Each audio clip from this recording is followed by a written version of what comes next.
Number 8, Mark chapter number 8. So medyo mainit natin sa iba ng likod. Medyo at least nagtagal natin yung electrical dyan. Naglagay na yung electric ones.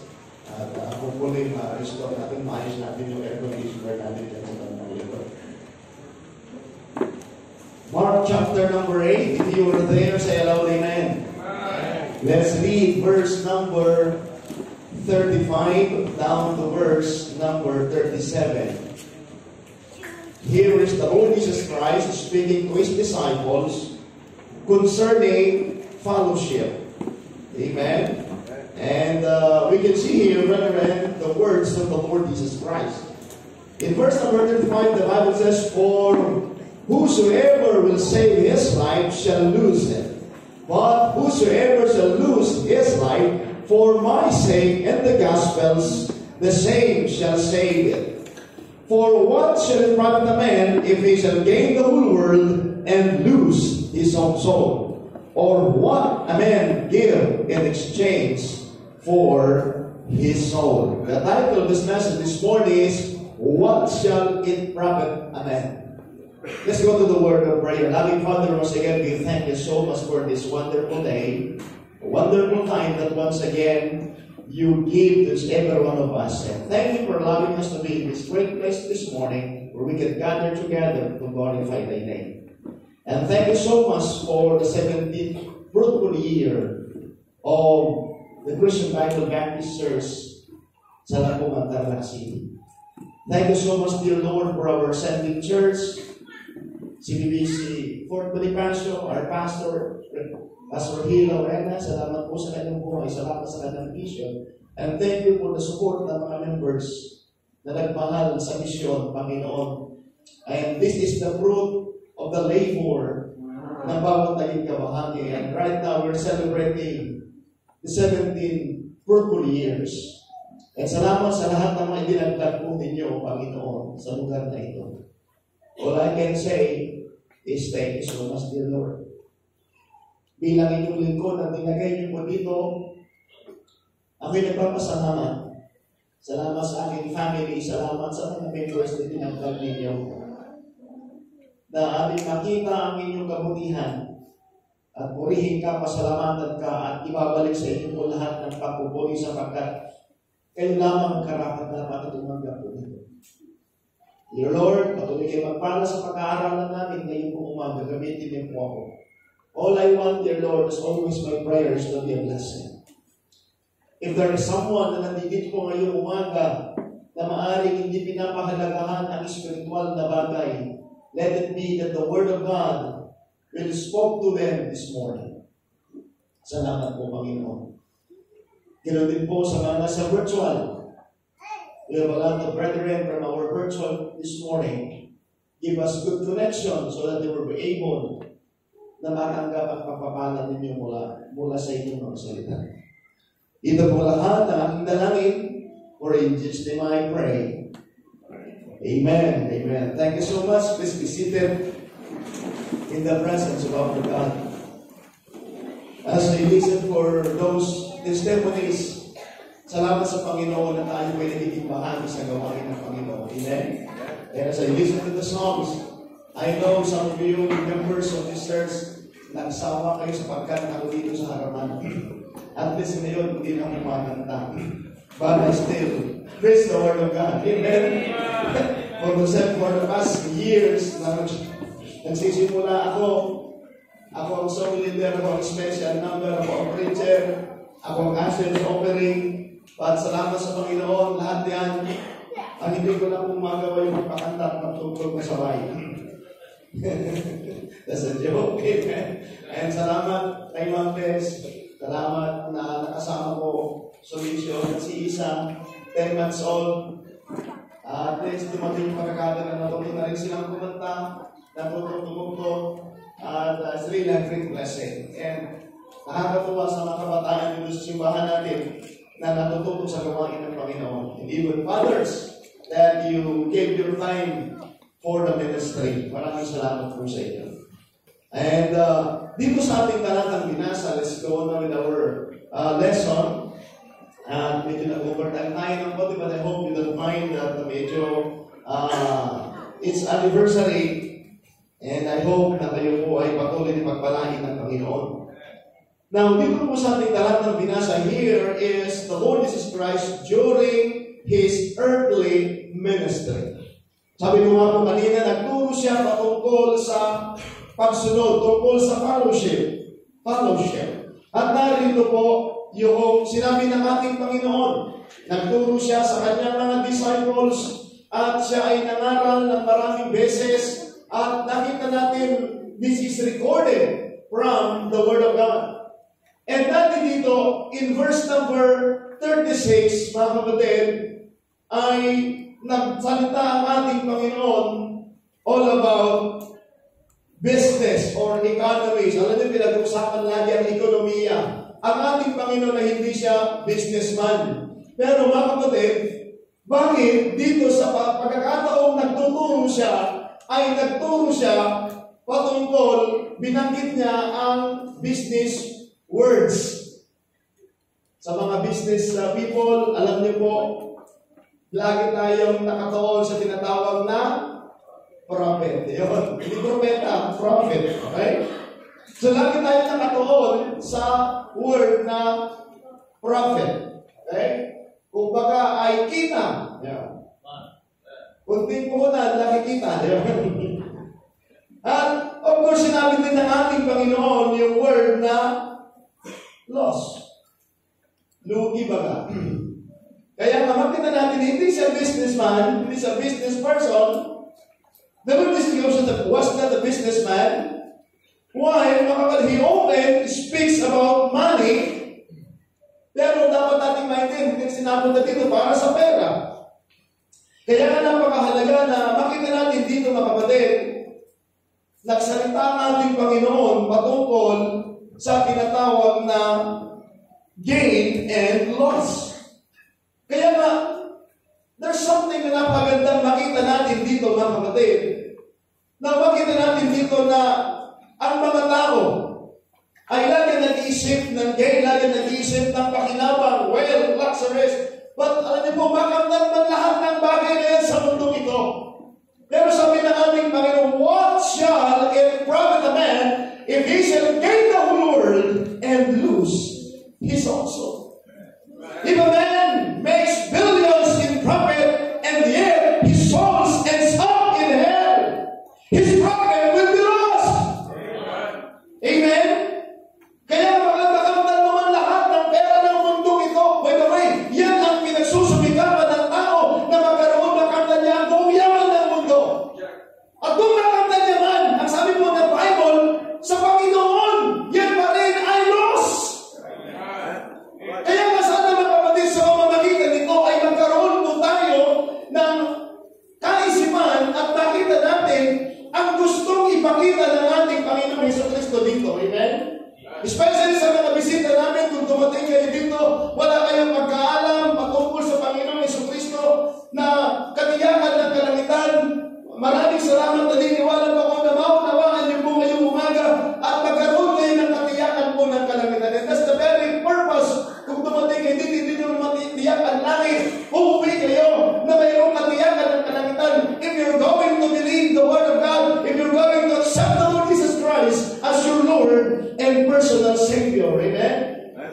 So, napakahalagang katanungan ng kapatid. As I read this question, mga kapatid, sa sinabi ng ating Panginoon, ay nakakita ko ng tatlong katotohanan na nais kong ibahagi sa inyo ngayong umaga, and I believe with all my heart that God has something for us for this morning. Amen? Tatlong challenges na nakikita natin ngayong umaga sa sinabi ng ating Panginoon. So number one challenge, mga kapatid, na dapat bigyan pansin po natin is the challenges of priority. This question right here, brother, challenge our priorities. Sabi ng Panginoon, what shall it profit a man if he shall gain the whole world and lose his own soul? Kaya na bilang isang tao, napakahalaga na maunawaan natin sa katanungan nito ng ating Panginoon, ay makita natin, number one is our priority. Amen? Our priority. Ano nga ba po yung priority natin sa buhay? Kaya na napakahalaga na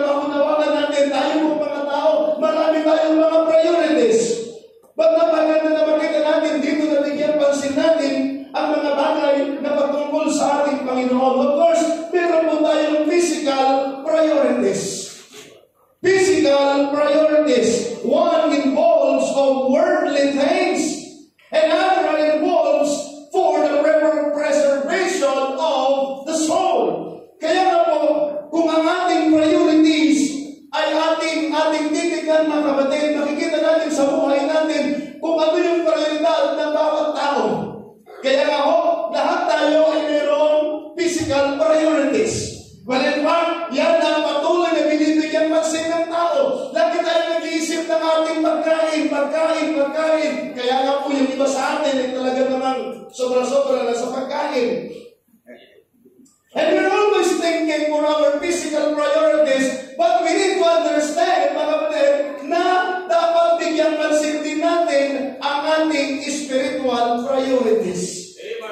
Amen? Sulitin ko po, physical priorities, pagkain ng ating katawan, pagkain, pangangailangan ng ating katawan. Lagi tayo nag-iisip ng pangangailangan ng ating katawan. And most of all, na maraming problema natin ay pangangailangan ng ating katawan.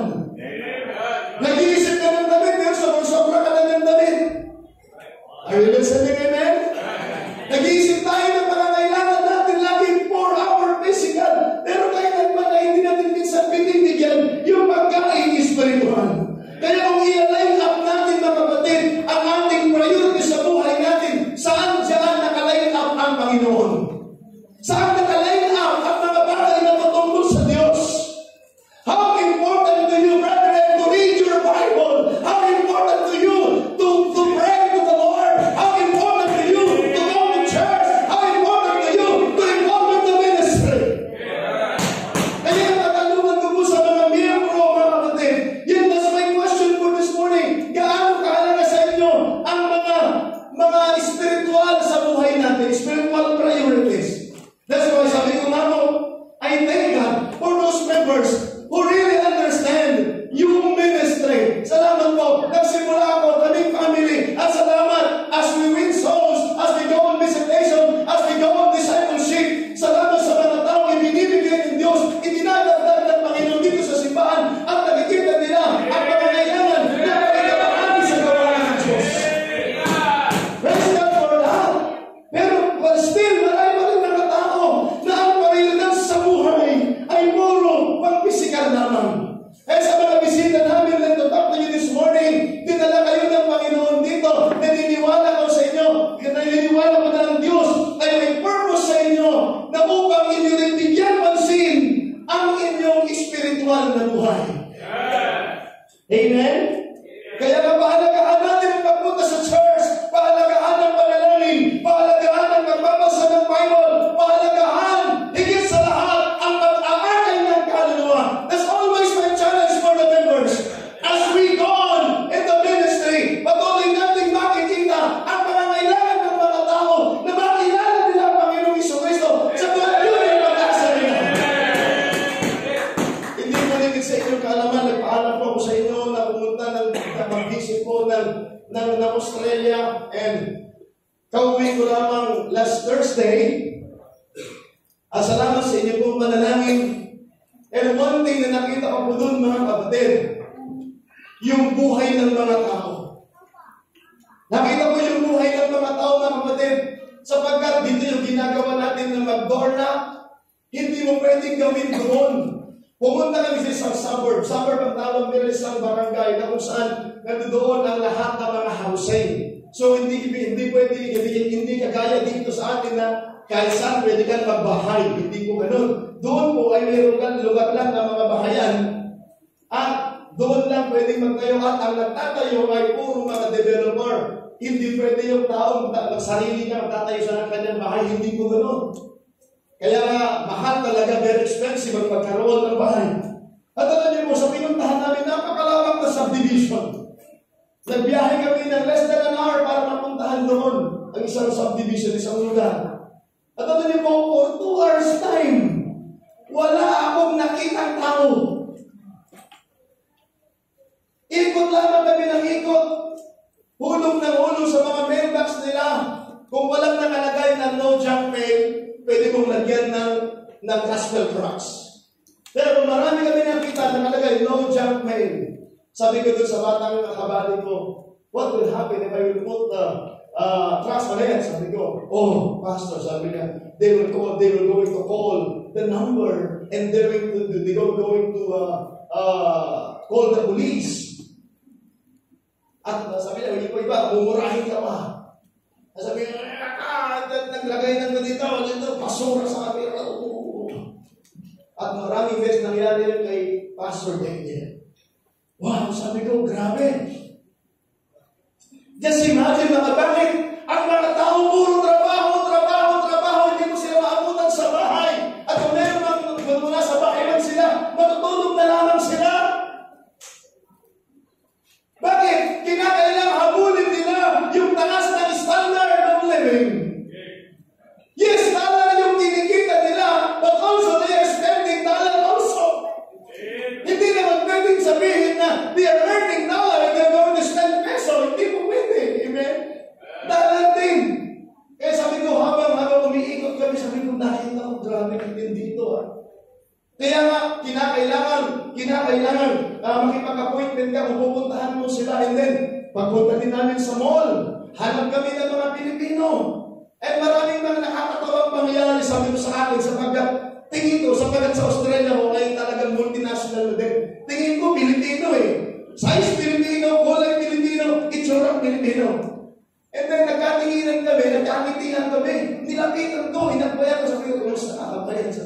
Sabi sa akin, what? Sabi ko, Pilipino. Sabi niya, Malaysian. Anyways, nice meeting you, sabi ko sa kanya. Kasi gusto ko talagang share, pinakbayan ko na kasi piling ko. Taga dito sa Tarlac. Parang pala na, kapampangan niya muna. Pero aliman. Anyways, hanap na ng mga Pilipino at nahanap po namin yung grupo ng BIVAC, Benguet, Ifugao, grupo ng mga Igorots.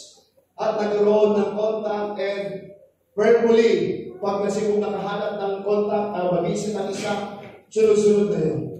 So gano'n, pero alam mo ba, napakarami din na mga Pilipino na na-meet kami, na mababait naman, okay, pero siguro yung iba nag-level up na rin, and they feel that they already arrived. Siguro medyo nagkaroon na rin ng sasakyan, nagkaroon na rin ng bahay, feeling nila, nakakarap na siya sa ibang mga tao, at pag inapros mo, kabayan, libre ka ba sa'yo? Sabi ko, kalang mo talaga, ano? Gano'n din naman po dito po sa atin. Medyo magkaroon na ng konting pera, ikala ko, mas pili niya, mas tao na po siya sa kanyang kapwa. Di ba? Kaya napakalaki na nagagawa ng pera. Pero alam niyo po mga kapatid, napakahalaga na maintindihan natin, bakit na naman lahat ng pera ngayon sa mundo ito? Kung mahawak naman ang kaluluwa mo sa mundo ng Biblia, that's nothing! By the way, what is soul? Ano nga ba yung soul? Yung soul, tinatawag natin kaluluwa, ito yung totoong tao. Ito po yung nakakaramdam. Ito po yung nasasaktan. Ang nakikita niyo po sa akin, the reason why gumagalaw, nagsasalita sa pagkat mayroong buhay na kaluluwa.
bigyan pansin natin ang pangangailangan ng ating kaluluwa. Sabi ko nga po kanina, many times, nakikita lamang natin yung pangangailangan ng katawan. Yung mga ladies, pag wala ng lipstick, amen, ladies. Pag wala na kayong panlagay sa mukha, of course, normal yun, yung bahay pinipinturahan pagka lumuluma. At lagi tayong nag-iisip ng ating, ganun din yung mga men. Kaya nakakalungkot, pag binibigyan pansin ninyo ang pangangailangan ng inyong katawan, pero hindi nyo pinapansin ang pangangailangan ng kaluluwa, you better change your priorities. This is a challenge of priorities. People are always prioritizing that is only for physical and neglected the spiritual things. At nakakalungkot nga, nandito na po sa simbahan minsan, sapagat napagod na yung ating katawan, nakatulog na rin po tayo. Kaya sinasabi ko pag nandito kayo sa church, wake up! Wake up! It's time to pakainin natin ang ating kaluluwa! Siguro yan ang kinahasal niya sa ayan na naman si Pastor, nagbubunga na naman siguro yun yung word na ginagamit ninyo. But mga kapatid, let me tell you, you need to give priority for your soul, for your spiritual needs. That's why let me encourage you, take time to pray, take time to read your Bible, and take time to go to church and listen to the preaching of the Word of God. And God is going to challenge you to do something and give priority for the spiritual matters. Yan mo yung napakahalagang bagay na makita natin. Not only the challenges of priorities, but also the challenges of perspective. Perspective. Sa Tagalog po ay pananaw sa buhay. Amen? How you look something, mga kapatid, makes different. Paano tinitignan ang gawain ng Panginoon? Paano tinitignan ang ministry? Kaya mga kapatid, napakahalaga po na magkaroon tayo ng pananaw. Paano mo tinitignan yung buhay mo? Nakikita mo, alam niyo po, yung tao, they just always seeing life is limited to this earth. Yan po, ang nakikita ng maraming tao. Kaya nga po, the philosophy of a lot of people today, eat, drink, and be merry, because tomorrow we die. Yan naman po. Kaya kumakanta pa sila, sa langit wala ng beer. Diba? Pinakanta ng maraming mga lasinggero. Kaya wala ng langit sa beer, wala ng beer sa langit. Kaya nga, sige, magpakasawa tayo ng beer. Akala mo naman talaga, pupunta ng langit. Amen. Kaya nga, they think that life is limited in this earth. Mga kapatid, you need to understand that your soul is eternal. In fact, alam niyo ba, lahat ng religion, when we say religion is groups, ay nagtuturo na mayroong buhay pagkatapos po ng kamatayan. And most of all, the Bible.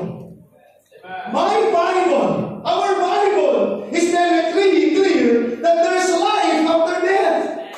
Mayroong buhay pagkatapos po ng kamatayan. That's why the question always we ask is, where are you going to spend your eternity? Because we're my brethren that hell is eternity and heaven also is eternity. They're both eternity.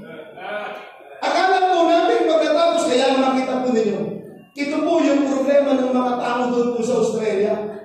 Ilan po doon, literal na nakita ng mga kapatiran po natin, yung buhay na sirap ng mga tao. They have everything. Ang bayaran ng sweldo ng kapatid ay hindi po per day. Dito po sa atin, pag nagtrabaho ka, per day. Magkano na po ang minimum per day sa mga nagtatrabaho dito? Siguro 500. Ang minimum. Wala pa siya kung minimum. O, 500, 600. a day. Pero doon mo mga kapatid, per hour. Yung mga kung sumisweldo, $30 per hour. And they are working for 12 hours. That means, mga kapatid, $360 a day. Malaking pera na po yun. Times 38. Kaya kung puro compute, hindi ka makakabili. Sabi mo, ang mahal. But anyways, ito din naman ang matindi, mga kapatid. So kung makita sila ng $360 a day, that's over 10,000 sa peso natin. Pero ito ka, mga kapatid. Magbabawalan ng bahay, magbabayad ka din ng bahay per week, hindi per month, per week. $600 sa pera nila. So just imagine magkano po yun? Nasa 600 po ay nasa 22,000 plus. Isang linggo pa lamang po yun. Plus yung tax din po nila napakalaki. Eh, magsasasakyan ka. Kakain ka. Ubus na kapatid. Kaya nga, dalawang trabaho ang kailangan nila in order na mabuhay. Kaya ngayon wala na sila ngayong panahon. Kaya nga, ang tao lagi nagmamadali. Dito po yung mga old age natin dito, kahit malungalunggay na dyan, mabubuhay na. Doon hindi ka pwedeng mabuhay. Kaya nga, yun pong namin po namin sa matanda, over 70 years old, nagtutulak pa po ng card sapagat nangungulekta ng pagkain ng pinakahugasan doon po sa food court. Samantalang dito po sa atin yung mga 70 years old, at least ini-enjoy na nila yung retirement nila, kakain lang ng gulay, ayos na. Kaya nga po mga kapatid, iba na rin yung perspective nila. Ganun din po sa atin. Kaya kala ng maraming mga tao, life is limited on the earth. They live for the things of this world. What do you offer ng mundo? Kaya yun ang inahabol po ng tao. Ano ang i-offer ng mundo sa atin? But mga kapatid, if you are a Christian, you're going to have a good perspective that life is lived in eternity. There's life after death. Meron pong buhay pagkatapos ng kamatayan. Kaya nga ito preparation pa lamang natin dito. Kaya nga mga kapatid, kung nagkaroon ka ng problema sa preparasyon mo, wala ka man lang preparation for eternity mga kapatid, nakakalungkot po yun. Kaya nga, alam ng tao, pag namatay ka, tapos na, inilibing ka, tapos na, hindi mo doon nagtatapos. Meron pong buhay pagkatapos ng kamatayan. Kaya nga sa bisita po namin, isang araw mamamatay po tayo, lahat tayo narating dyan. Pero meron pong buhay pagkatapos ng kamatayan. Dapat nating malaman, yung ating kaluluwa hindi mo namamatay, humihiwalay lamang po yun. Kaya hindi mo binigyan pansin ang pangangailangan ng kaluluwa. Hindi ka gumawa mo the decision that you need to make. To trust the Lord Jesus Christ and ask Him for forgiveness and accept Him as your Lord and personal Savior. Kaya pag hindi mo binigyan ng pansin yan, ano ba yung simpa-simpa yung Kristo na yan? Bakit kumakain ba ako ng Kristo na yan? Imbita mo sa simbahan. Alam nyo ito, this is my personal experience dito sa Tarlac. Mag-invite ako ng tao. Sabi ko, good morning po. Imbitahan ko po kayo sa simbahan. Ano sasabihin nila sa akin? Atin niya pamangan? Ako naman po, atin niya! Meron!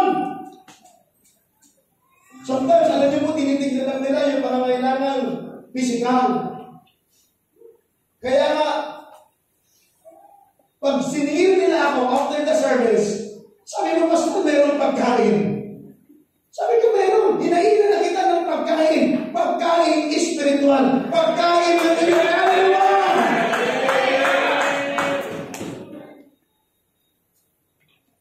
Thinking of physical food, ako naman nag-iisip ng spiritual food. That's why there's always my prayer. Bago pumakyat ng pulpit, I see to it, I ask the Lord, Panginoon, I'm going to preach your word. Meron mga nakaupo dyan na may problema, may kabigatan. Do something sa buhay niya. Meron mga tao dito, Panginoon, na pupunta na walang pakialam sa eternity, sa patutunguhan ng kaluluwa niya. Panginoon, do something sa buhay niya.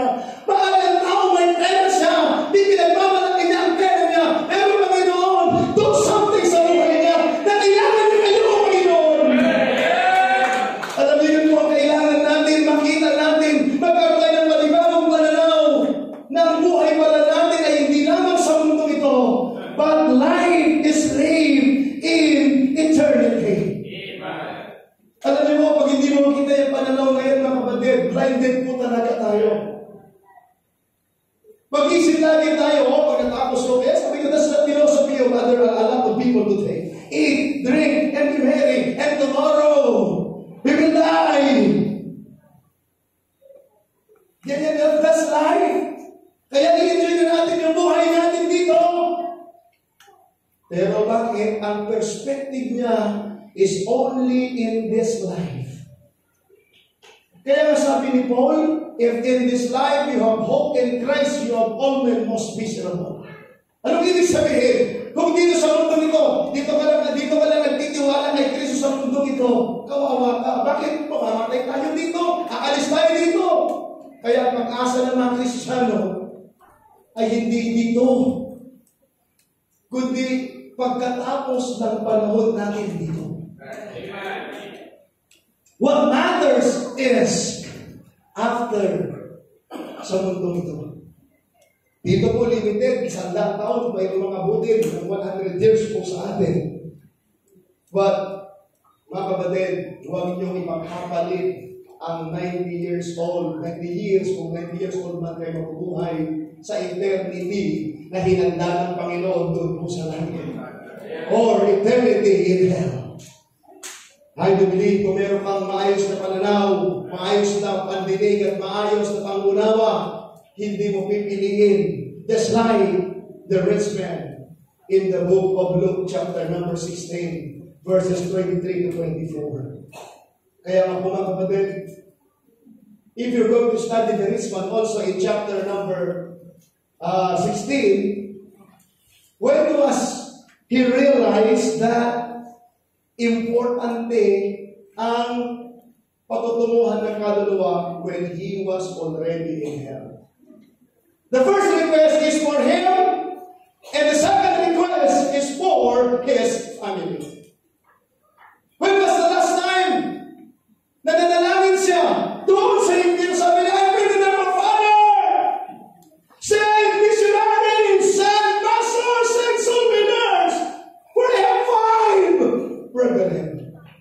Mga kapatid, tayo dito sa atin, pagdali mo makita ang pangangailangang material, pangangailangang pisikal, pero hindi din nakikita ang pangangailangang spiritual.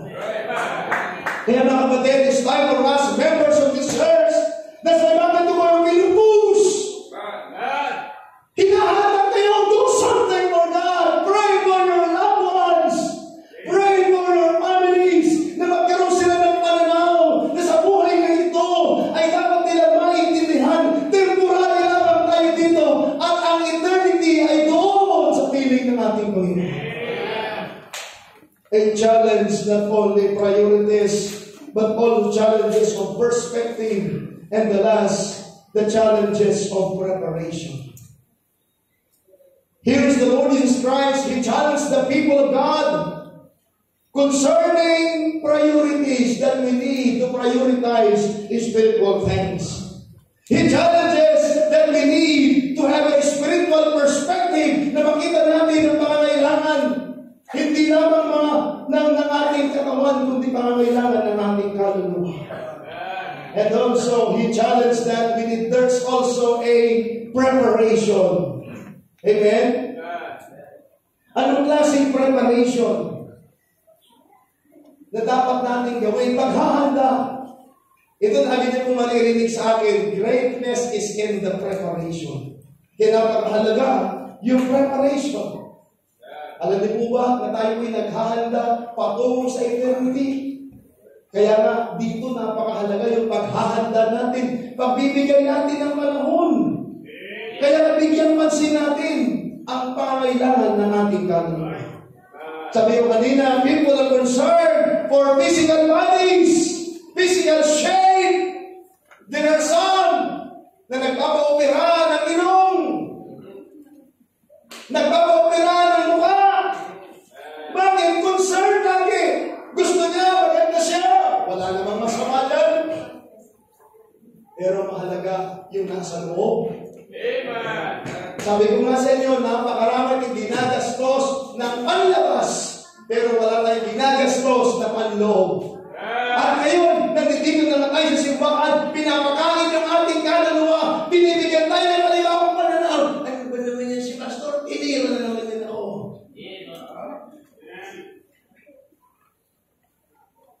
Kaya nga po nakakalungkot mga kapatid. Naalala ko po yung pinagkita ng isang kapatiran, nagkaroon ng pera, ayun. Pinaayos yung mukha, pinaayos kung saan-saan ngayon. Hindi na pwedeng nakuha ng langaw kasi operado. Nakakalungkot. Kaya nga po mga kapatid, preparation. Challenges of preparation. How do you prepare for eternity? Dapat natin maintindihan as I close, iiwanan natin lahat ito. Nagbibiro nga po ako mga kapatid, itong property ng simbahan, sa inyo na to. Pag tumating na ang Panginoon, what I do believe, ayaw na niyo maiwan. Amen? Kaya nga po, kumusta po ang inyong kaluluwa ngayon? Loss means to suffer damage. That's why, brethren, don't be offended kapag nakakapakinig kayo ng pagkain ng inyong kaluluwa. Kung nakakapakinig kayo ng matigas na pangangaral ng salita ng Diyos. Kaya rin ang makakaiba po natin sa ibang grupo ng mananampalataya, even practice today. Nasasabihin lamang dito sa pangangaral ng salita ng Diyos, God is good, God loves you. Pero kung titignan natin ang pangangaral ng salita ng Diyos, ikinakailangan ipangaral, totoo naman, magpabuti ang ating Panginoon. Totoo naman ng ating Panginoon ay matapat. Pero mga kapatid, hindi emosyonal ang kailangan natin dito. Gamitin natin ang ating pag-isip.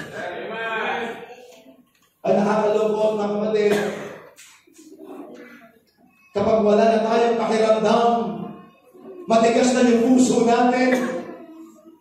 Kaya sabi ko, salamat sa Panginoon na when you listen to the Word of God, nakakagawa ka ng decision that you're going to humble yourselves.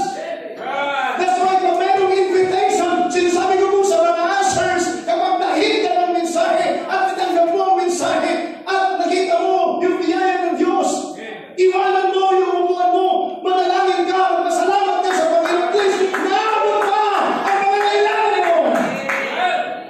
Sabi ko nga, sinulitin ko po sa i-close, ang nakikita lamang natin yung pangangailangan ng ating pisikal, pero hindi natin nakikita yung pangangailangan natin spiritual. Kaya ulitin ko po, don't be offended kapag nakapakinig ka ng hard preaching na hinahamon ka, do something for God. Magkaroon ka ng burden for souls. Let's make sacrifice. Let's go soul winning. I hope you're happy yesterday. As you see it, nakikita natin yung ginawa natin, bagamat sanay sa ating mga actuation ng mga tao habang nagbibigay tayo. Nung nakapila doon, mayroon akong kinakawayan, nakasarado sa sakyan, ginagawa ko, gumagano lang. Sinisimangutan lang ako. Well, at least, nag-warning tayo sa kanila. Yun ang feeling nila, they are good air-conditioned car. At nakakataon sana nila makabasa ng libreng babasahin. At makita nila, makilala nila ang Panginoong Yesus Cristo, but they give the opportunity. Well, walang nawala sa atin. Kung meron ng tumulong at ikinapon dito, let all so It's up to them. But I agree with mga tao din na, wow, katiyakan ng langit, pwede palang matiyak ang langit. Totoo yan. Yan ang salita ng Diyos. Pwede natin matiyak ang langit at ang katiyakan ng kalangitan ay wala sa Baptist Church. Sapagkat ang katiyakan ng kalangitan is in the person of the Lord Jesus Christ. And we, Baptists, you are in the Baptist Church, we are preaching the gospel that only Jesus saves. Hindi ang Baptist ang tagapagligtas.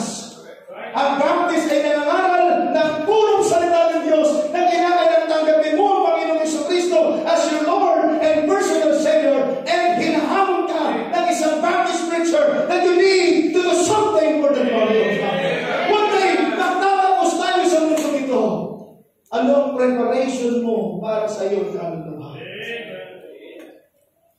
Do not allow your soul to go to hell. Make preparation for your soul. Accept the Lord Jesus Christ and serve Him while you have the opportunity. Alam niyo ho, yung oportunidad na magamit tayo ng Panginoon ay hindi po lahat. Ay hindi sa lahat ng panahon. Listen to this, young people. Tapos na po kung gusto kayong kausapin ngayon umaga. Magpatuloy kayo sa ginagawa niyo sa Panginoon. Members of this church, nakakapagod. Alam ko yung magpunta niyo dito na mag-practice ng choir, a lot of sacrifices. And bago kayo pumunta dito, tatanungin kayo ng mga kasamahan natin dito, ilan ang suluinin mo.